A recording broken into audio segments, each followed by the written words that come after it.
Hi everyone, this is Jenny G, and we're going to be talking about Chapter 2 in Start. And I actually have some notes here that I'm going to be looking at throughout my video. So Chapter 2, the first thing that Jon talks about is fear and how it tells you, it's kind of like that devil and angel. It tells you don't do it and then do it all at once when you're talking about your dreams and what you are visioning in your life. And he says the starting line is the only line you control. The start is the only moment that you're the boss of. And I think what he ultimately is saying, or how I perceived it, was that we have to let go of control, which is something that I have a really hard time with. And I'm admitting some of my weaknesses and things that I'm not even sure about myself right now. But one of the things that Jon says is don't plan.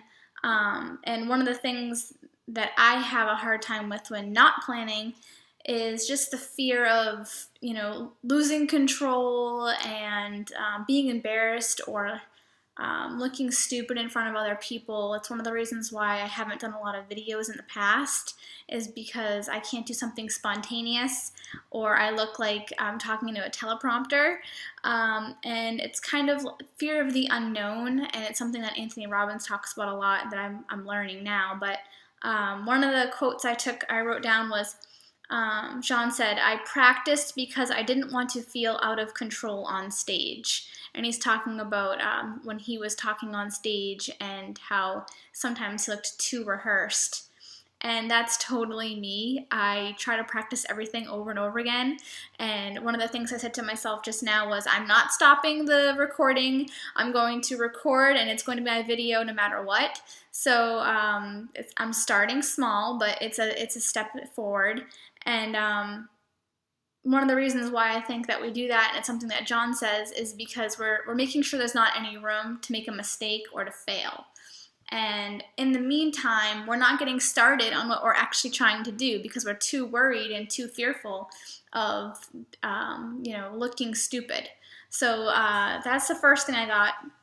And he also said the road to awesome is defined by the surprises.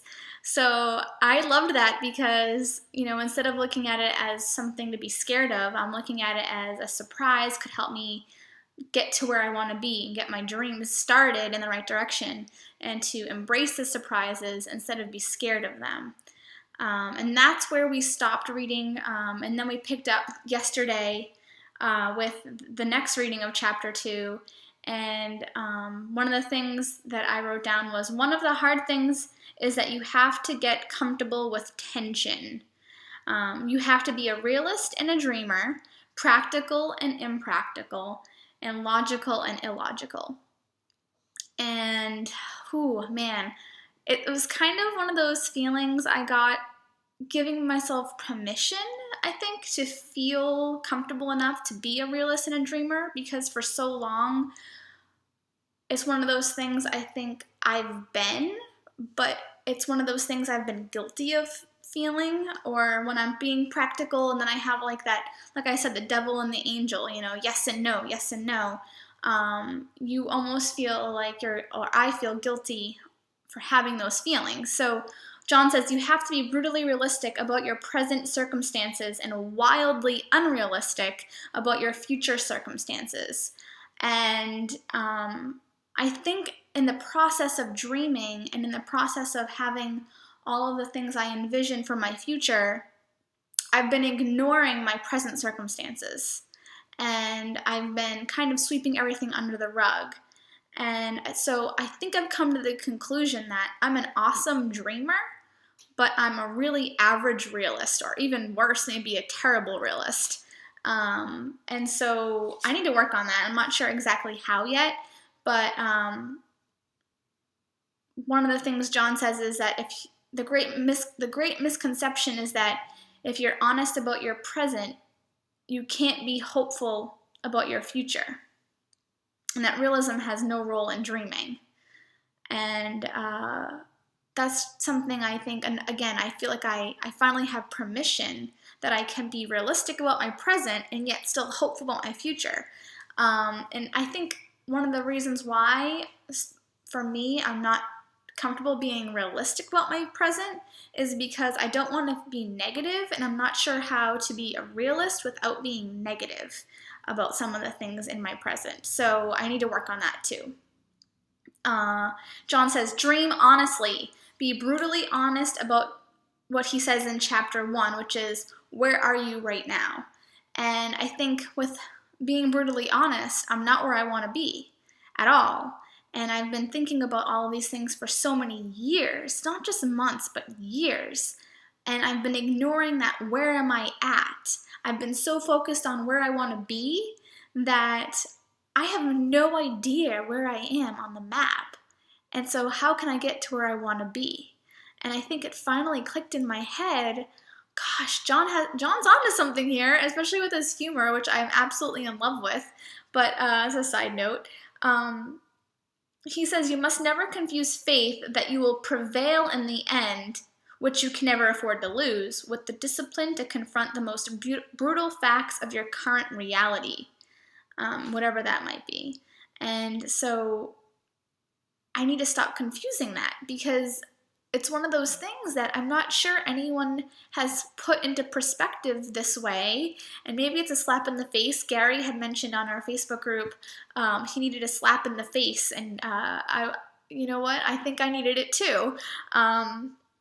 So I ignore a lot of the things that are troubling me, and I sweep them under the rug, hopes that they'll disappear, and that magically my future, which I'm imagining, will be wonderful and all those problems will be erased. But I'm coming to realize that that's not true. And I think it took chapter 2 for me to realize this. The world's definition of dreaming is selfish, and it involves ignoring everyone you know and love. And I think that's one of the things, is that, you know, all the things on Facebook and Pinterest, like he says, all these quotes that we read, you know, dream, dream, dream, and ignore everything around you and just zone in. It's not realistic, because we have all these little things in our lives, like family, you know, which is number one, I think, for a lot of people, or just present realities that we can't be as selfish. And it doesn't mean that we can't, you know, pursue what we want. It's just that we have to do it in a different way. So he says, as if you only have 2 options: abandon every commitment you have and dream, or resign yourself to an average life in order to honor your commitments. And I think that's where I was at, especially when I was waitressing. I felt like I either had to abandon everything that I was and my family and all the things that I was dreaming about, or live in that average life of, you know, polishing silverware and serving people steaks, which there's nothing wrong with that. It's just not where I wanted to be. And it certainly wasn't what I was dreaming about doing. So in the end, he kind of gives us this big cliffhanger for the next chapter, which is you have to deal with this big wall. I'm assuming it's fear, but I don't want to assume. And it's one of those things that I think I'm coming to realize what my fears are, one of them being the lack of losing control. But I'm really excited to take the next step with this book, because I'm learning a lot about myself, and I hope that you all are too. And I know I've talked for almost 10 minutes. I don't know how many people have actually watched this, but I hope that you can pick apart chapter 2 and apply it to your life. And I'm dying to know, you know, what's going on and how you feel about it and where you're at with this book. So leave your comments on our Facebook group below, and I'll talk to you tomorrow. Bye for now.